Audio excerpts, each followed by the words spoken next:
Hi, Nikhil Nagesh Bhat സംവിധാനം ചെയ്ത Hindi action thriller movie kill. തുടക്കം മുതൽ അവസാനം വരെ അടിയോടടിയാട്ടോ ഈ സിനിമ. ഒരു ട്രെയിനുള്ളിലാണ് ഈ സിനിമയുടെ ഒരു 90% നടക്കുന്നത്.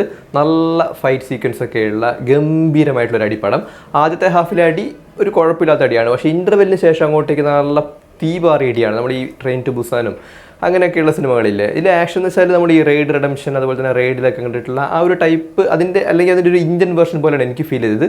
റെയ്ഡിലെ ഫൈറ്റ് പറയുന്നതല്ല കേട്ടോ, അതിൻ്റെ ഒരു ഇന്ത്യൻ വേർഷൻ. അപ്പോൾ അതിൻ്റേതായിട്ടുള്ള പരിമിതികളും കാര്യങ്ങളൊക്കെ ഉണ്ട്.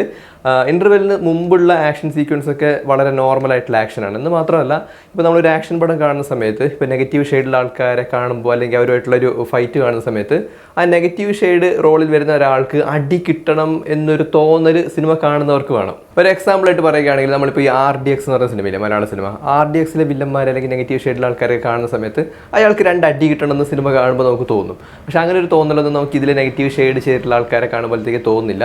എനിക്ക് തോന്നുന്നു ആ ലവ് ട്രാക്ക്, ഒരു റൊമാൻറ്റിക് ട്രാക്ക് ആ സിനിമയുടെ സൈഡിൽ കൂടി പോകുന്നുണ്ട് ഹീറോയുടെ. അത് കുറച്ച് വീക്കറായതായിരിക്കും അതിൻ്റെ കാരണം എന്നാണ് എനിക്ക് തോന്നുന്നത്. എൻ്റെ പേഴ്സണൽ ഒപ്പീനിയനാണ്. അത് അത്ര എഫക്റ്റീവ് ആയിട്ടില്ല. എന്നാലും കുഴപ്പമില്ല, നമുക്ക് തുടക്കം മുതൽ അവസാനം വരെ എൻജോയ് ചെയ്യാൻ പറ്റിയ, അതായത് ആക്ഷൻ എൻജോയ് ചെയ്യുന്ന ആൾക്കാർക്ക് കണ്ടിരിക്കാൻ പറ്റിയ എല്ലാ സാധനങ്ങളും സിനിമയിലുണ്ട്. സിനിമയിലെ ആശിഷ് വിദ്യാർത്ഥി, അയാൾ മാത്രമാണ് എനിക്ക് തിരിച്ചറിഞ്ഞത്. ബാക്കിയെല്ലാം പുതിയ ആൾക്കാരാണെന്ന് തോന്നുന്നു. അല്ലെങ്കിൽ ഞാൻ അധികം ഹിന്ദി സിനിമ കാണാത്ത ആളാണ്, അപ്പോൾ അവർ പഴയ ആൾക്കാരാണെങ്കിൽ എനിക്കറിയാൻ വലിയ വഴിയില്ല. ആശിഷ് വിദ്യാർത്ഥി അതിൻ്റെ ടീം, നെഗറ്റീവ് റോളിൽ വന്ന ആൾക്കാരൊക്കെ നല്ല അടിപൊളിയായിരുന്നു കാണാനും. അതുപോലെ തന്നെ അവരുടെ ആക്ഷനും കാര്യങ്ങളൊക്കെ സൂപ്പറായിരുന്നു.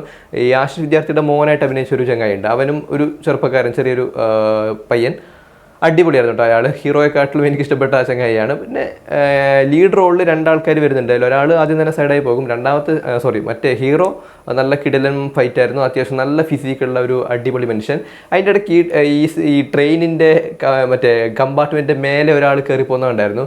അത് ഇലക്ട്രിക് ട്രെയിനോ മറ്റാണെങ്കിൽ അയാൾ കരിഞ്ഞ് പുകയായി പോകേണ്ടതായിരുന്നു. ചിലപ്പോൾ അവർ ചിന്തിച്ചിട്ടുണ്ടാവില്ല, അല്ലെങ്കിൽ ചിലപ്പോൾ ഡീസൽ ട്രെയിനോ മറ്റായിരിക്കും. ഓക്കെ, അങ്ങനെ ആണെങ്കിൽ ഇലക്ട്രിക് ആണെങ്കിൽ അയാൾ കത്തിപ്പോകേണ്ട സമയം കഴിഞ്ഞു. ഓക്കെ, പക്ഷേ നമ്മൾ അങ്ങനെ ചിന്തിക്കാനൊന്നും പോകണ്ട. ആക്ഷൻ കാണുക, എൻജോയ് ചെയ്യുക, അത്രയേ ഉള്ളൂ. 2 മണിക്കൂറിൽ താഴെയാണ് പടത്തിൻ്റെ ഡ്യൂറേഷൻ. ഇൻ്റർവെല്ലിനോട് അടുക്കുന്ന സമയത്താണ് സിനിമയുടെ ടൈറ്റിൽ വരുന്നത്. ഓക്കെ, അപ്പോൾ അതിൽ വലിയ കാര്യമൊന്നുമില്ല. പക്ഷേ ഇൻ്റർവെല്ലിന് ശേഷമുള്ള ഫൈറ്റ് എനിക്ക് വല്ലാണ്ട് ഇഷ്ടപ്പെട്ടു. ബ്രൂട്ടലായിട്ടുള്ള ഫൈറ്റും കാര്യങ്ങളൊക്കെയാണ്. ബ്ലഡ് ബാത്ത് ഉണ്ട്, എല്ലാ സാധനങ്ങളും ഉണ്ട്. അതൊക്കെ ഇൻ്റർവെല്ലിന് ശേഷമാണ് കയറി വരുന്നത്. ഒരു വൻ സംഭവം എന്നൊന്നും പറയാനൊന്നുമില്ല എങ്കിലും 2 മണിക്കൂർ നമുക്ക് കണ്ടിരിക്കാം. പ്രത്യേകിച്ച് ആക്ഷൻ ഇഷ്ടപ്പെടുന്നവർക്ക് കണ്ടിരിക്കാം. ആക്ഷനൊന്നും അധികം ഇഷ്ടമില്ലാത്ത ഈ ചോരക്കളി, ബ്ലഡ് ബാത്ത് ഒന്നും വലിയ താല്പര്യമില്ലാത്ത ആൾക്കാർ ഈ സിനിമ കാണാതിരിക്കുന്നതാണ് നല്ലത്. കാരണം നമുക്കൊരു ഫീൽ വരുന്ന പല രംഗങ്ങളും ഈ സിനിമയിലുണ്ട്. കത്തികൊണ്ട് അന്യായമായിട്ടുള്ള ഏറും കുത്തിങ്ങനെ കയറ്റിക്കൊണ്ടുവന്ന സാധനങ്ങളും, അതുപോലെ തന്നെ അതിൽ സീൻ ഞാൻ പറയുന്നില്ല, ഒരാളുടെ തല മൊത്തം ഇങ്ങനെ കത്തിപ്പോകുന്ന സീനൊക്കെ ഗംഭീരമായിരുന്നു, സൂപ്പറായിരുന്നു. അപ്പോൾ ആക്ഷൻ ഇഷ്ടപ്പെടുന്ന ആൾക്കാർ കയറി കാണുക.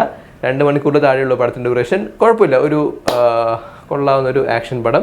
ഇതാണ് നമ്മുടെ കിൽ. കണ്ടു നോക്കുക, നല്ല പോസിറ്റീവ് റിപ്പോർട്ടുള്ള പടമാണ്. Okay, see in the next video. By.